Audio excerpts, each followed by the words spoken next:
We're joined by Michael Bernstein. He is the chair of the Interim Governance Committee of the Reimagined Tree of Life, a national organization countering anti-Semitism. Michael, thank you for being with us this morning. You live near the building where 11 worshipers were killed. You heard the shots when they rang out.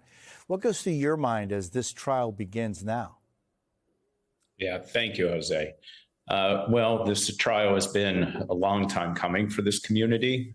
We've been through a lot, and I think we're all eager to see justice served and to begin this process so we can get it behind us as best we can. But obviously, it's an emotional time for all of us here in the community, especially the families of the victims and the survivors who were directly impacted. How is the community doing today? How are the lives lost being remembered?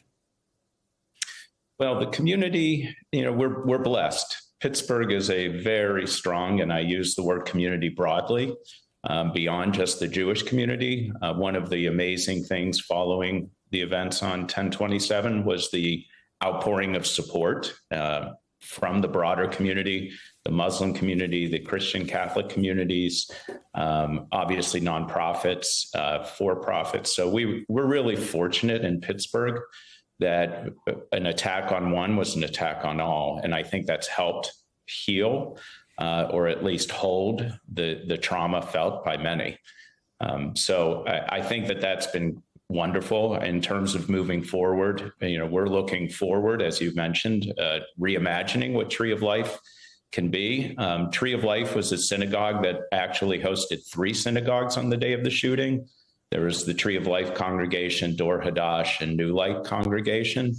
And as we rebuild, we'll be more than a synagogue. We're actually going to be a community center and a national center talking about anti-Semitism, as well as a memorial that will honor the victims and their families and tell their stories. And, anti-Semitism is on the rise. The ADL said that attacks in the U.S. hit an all-time high in 2022. How do we as a country address this? Well, that's a wonderful question and one we're all wrestling with. I think anti-Semitism at its core is a conspiracy theory. And fundamentally, we see anti-Semitism rise in societies when a lot of changes and disruptions are occurring and people are looking for answers. And unfortunately, through time, the answers have come by oftentimes blaming Jews who, for whatever reason, are perceived as different, powerful, et cetera. We see it today with talk about George Soros. We saw it in the past with the talks about the Rothschilds.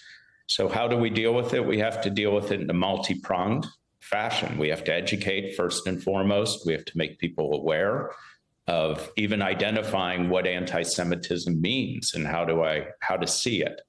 And then we have to give people the tools and the abilities to effectively combat it. And really at its core, we need to address what are the society ills that are affecting and leading people to want to believe in this conspiracy theory. And a lot of that is the breakdown of community. And as I mentioned, I think Pittsburgh offers a wonderful example as to how communities can be resilient in the face of this. Michael Bernstein, I thank you so much for being with us this morning. I really appreciate your time. Thank you, Jose. I really appreciate it as well.